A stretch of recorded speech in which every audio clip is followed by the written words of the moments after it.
just some more food for thought. Um, I realize there's a confusion between both sides when it comes to people, not politicians or government officials or anybody that's higher up, local government, state government, you know. But I realized watching a few different news segments from all different companies that there's this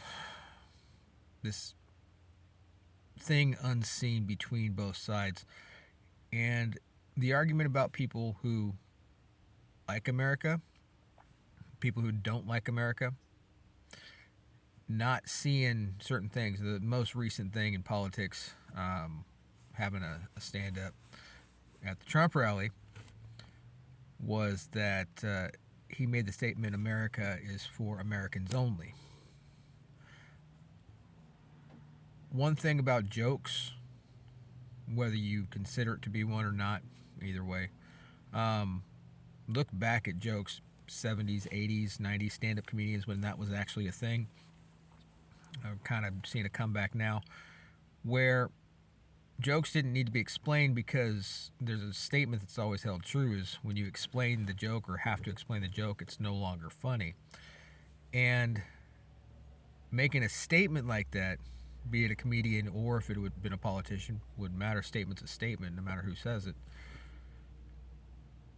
There's been this belief that apparently hasn't been transferred to modern day age that people used to acknowledge all the time. To be a true American, you have to have love for this country. And it didn't matter if you were foreign or domestic. It didn't matter if you were a legal immigrant, if you were, you know, somebody that was just coming in to visit this country. People who loved this country were true Americans, even if they had to go back home to another country. You saw it in movies, TV shows sometimes, but you saw it, you heard it, and it was understood what it meant. And a lot of things have not been passed on. We had a different mentality growing up through the 80s and 90s at least. And that's probably true more than likely with every generation, every decade. But the fact that if you love America, you're an American because you want to see how you can make this place great. Not again, not new, just make it great. Every generation just has to make it great. Their country, they have to do the same thing. Every country accepts new people. Every country has an immigration process. Every country has to vet people, not groups, not nationalities, the individual, the person. And I think the misunderstanding for both sides is that you're pitting yourselves against each other because one type of person, being part of any group, sees another type of person being associated with that group as the enemy. Some people want violence. Some people want the world to burn down. But then there's the rest of us who just have this impression. We just think that the other person's the bad guy. But wouldn't the bad guy or bad people be the ones that are doing things to cause problems? I mean, if we could make a cultural reference to people who understand it, look at it like the Lex Luthor situation.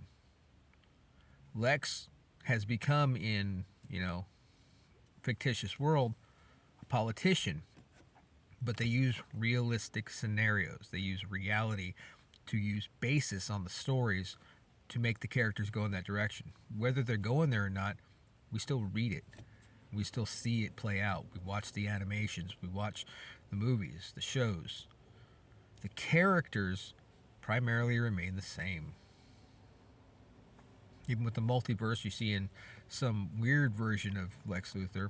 Point is, Lex Luthor is categorized as a politician, but everybody who knows the behind the scenes knows he's a bad guy. Reality doesn't have the behind the scenes. Reality doesn't get scripted as a comic book. Reality is the basis for all fiction. So if you look at what to recognize comparative wise, the way people think doesn't get narrated. That's why we are as confused as the regular people in every comic book. We are them. We don't have the superheroes of this world. We have intelligence and we have lack of logic. Anybody can be emotional, but that just goes back down to men and women, and that's not even an argument, really. Anybody can believe what they want to believe. But to not believe facts, no matter how bad, sad, or gruesome they are, that's just keeping you from being able to understand and be able to have a decent discussion with others. So, love a country is an understanding of what facts you need to look up, not just let people tell you. When I say people, politicians are people, government officials are people, security guards are people, police, fire people, emergency ambulance drivers, paramedics, doctors, nurses, lawyers, teachers, people we just keep categorizing as other than their jobs, their positions, their titles, their paychecks. If we aren't looking at both sides of the argument, and I mean looking at, not judging before we hear it, but listening to what's being said, it's not just the words, it's how they say it, it's the way they say it. And even then, there's still lots of options about what that intention could be anyways. It's no judgment, just study. Pay attention. It's up to you. You can take my word or leave it. But for now, that's my food for thought.